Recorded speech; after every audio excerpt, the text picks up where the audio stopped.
Joining us today for Friday Friend Check-In is Stephen Bolton, someone who I met many years ago, now in Alaska of all places. What a time that was. It's still an experience that I'm Yeah, really glad that I was able to share with you there, Stephen.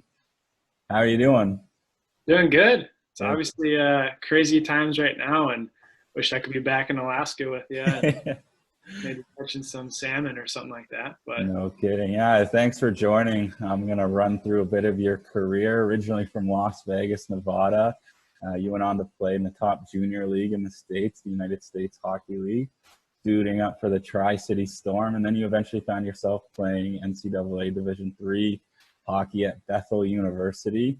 Your hockey path has taken you many, many places. And for those who joined us last year for our Sunday service, Stories of Faith in Hockey, you would have heard all about that journey. So since we last saw you in August, why don't you fill us in with what life has looked like? yeah, for sure. One of the things been spending most of my time doing is actually training my 1-year-old Australian Shepherd. We named her after my favorite goalie. You may have heard of Marc-Andre Fleury. So just wanted to introduce you to Fleury really quick. Just one moment. Wait, Perfect. come here, come here, come here. Yeah, come here. Hi. Say hi. Say hi, Fleury. Yeah, good job. All right, perfect. So I know you have a couple dogs yourself, so a lot of training went into that. It's been fun. Back in January, actually, I just turned 30 years old. So we had a nice little fun party. We flew out all the way to Las Vegas to visit my family and my wife, and their entire family came with us. And we actually went to a Golden Knights hockey game. So I had never been to a game in their first couple of years, and that was really special. I never imagined that Vegas would finally get a team. Otherwise, in the summertime, I was just doing some fishing, going to my wife's cabin, and then throughout the rest of the year, I'm still working at the same company, the Sports Engine, help lead a Bible study there. And then during the winter months, how I cope here in Minnesota is I play pond hockey as much as possible. And somebody from Vegas, I still can't fathom that there's people's jobs to come out here and take care of some ice rinks I can go skate for free. So I played in 2 pond hockey tournaments this past winter, and then my wife and we sit on the board in Hockey Ministries in Minnesota. So we helped with a recent fundraiser breakfast here a few months back, and then helped do a hockey expo, which is a big hockey event here in Minnesota with the high school hockey tournament to showcase HMI. And then actually, I should be in Cairo, Egypt right now. Me and my wife are going to go on a mission trip there, but obviously due to what's going on, that got canceled. So just a lot of projects around the house today. So That's good, and it's neat that you're able to see a Vegas Golden Knights game. I've heard the experience is quite something, so that's so yeah. cool. And obviously, Yep. knowing that you're from Las Vegas, Joe DePenta and I, and a few other guys from the hockey clinic went up to Plaster Rock, New Brunswick this winter for the World Pond Hockey Championships. It was our first time there, and it was Awesome. quite the experience. So maybe one of these days you'll be able to join us for our World Pond Hockey Championships team there. That would be awesome. So you mentioned you turned 30 this past year. And so obviously, as you reflect on the past 30 years that you have had on this earth, I'm curious to hear what advice you've received, maybe in your younger years, that you carry with you today. Yeah, for sure. I wouldn't say 30 by any mark is a sign of a bunch of knowledge, but I'll try my best for sure. So one of the things I learned, I think, a little bit later in my career that I honestly wish I had learned when I was younger. I still apply it today, and it drastically changed how I approach my outlook on life from a day-to-day basis in my hockey career, is the concept and truth that God loves you by choice and not by your performance. Growing up in the church around the age of 12 when I accepted Christ, I knew who Jesus was, but really as I was growing in my walk, the thing that kind of took precedent was constantly striving to impress my coaches, teammates, and I was constantly impacted by wins and losses. You know, life was good when I was winning, but it wasn't so good at a bad practice or a bad game. So I was constantly motivated by acceptance and kind of the fear of man. Just wanted to be accepted and wanted to prove my worth by my performance. So the result of me wrestling with that for a long time and not relying on God, and trying to find my worth elsewhere was kind of inconsistency in my play. I was constantly worried. I had anxiety. I actually struggled with insomnia for several years. And obviously, it's not a fun way to live.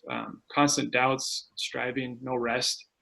So really where it led to a point at the end of 3 years of junior hockey where I could barely even want to put my skates on anymore, just because the desire to play hockey was kind of gone because it was destroying my life.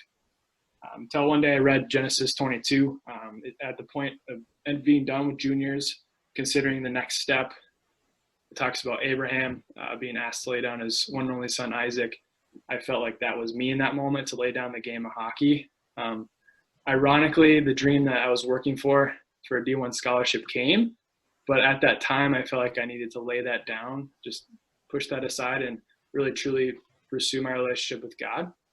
And when I did that, I stepped away from hockey, turned aside that opportunity, and went to school in San Diego. And really, just for me and my faith walk, it was the right choice at the time to pursue God. And through that season, wrestled and really understood that my identity can't come in anywhere else aside from Jesus, and that gave me the peace. So today, and I was able to then, after stop playing hockey for 2 years or so out of college, God brought that back into my life to be able to go play Division III college hockey here in Minnesota.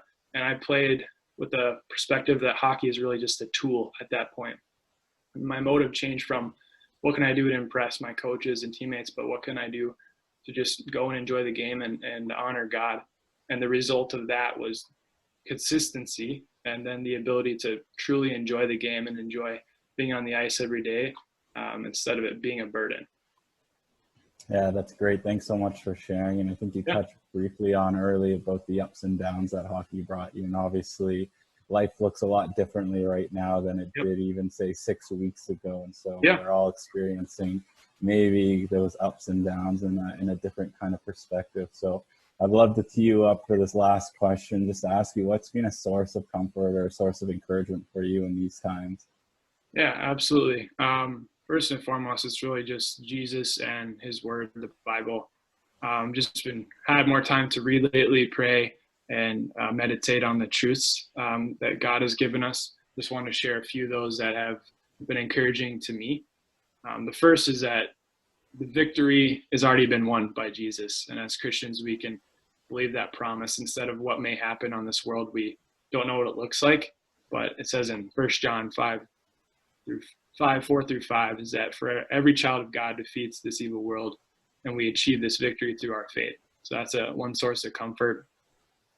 The other is kind of a life verse of mine is Jeremiah 29:11. Just knowing that God has great plans for us, not to harm us, but to prosper us. And then the last two for me would be the promise of his peace. So when anxiety weighs in about the virus or what's going to happen job-wise or the market and all of that, can be overwhelming. But God promises us that don't be anxious about anything. So that's a hard thing to do. But then to bring those in prayer and supplication with thanksgiving to God. And I do that, and he does overwhelm me with peace. It's supernatural. So I'm thankful for that. And really the last thing would be, despite whatever may happen or looks bad here in the current circumstances, that God has the ability to turn all things into good. It says that Romans 8:28, and we know that God causes everything to work together for the good of those who love God and are called according to his purpose for them. So I'm excited to see what God's going to do through all the adversity, and I know it's going to bring him glory. Awesome. I know peace is something I think we all could really use and look for in these times. So I appreciate you sharing that. Also appreciate you taking the time for us to check in just to see how you're doing and share a little bit of what's been going on in your life since we last saw you in August. So again, thanks for your time here, Stephen. My pleasure.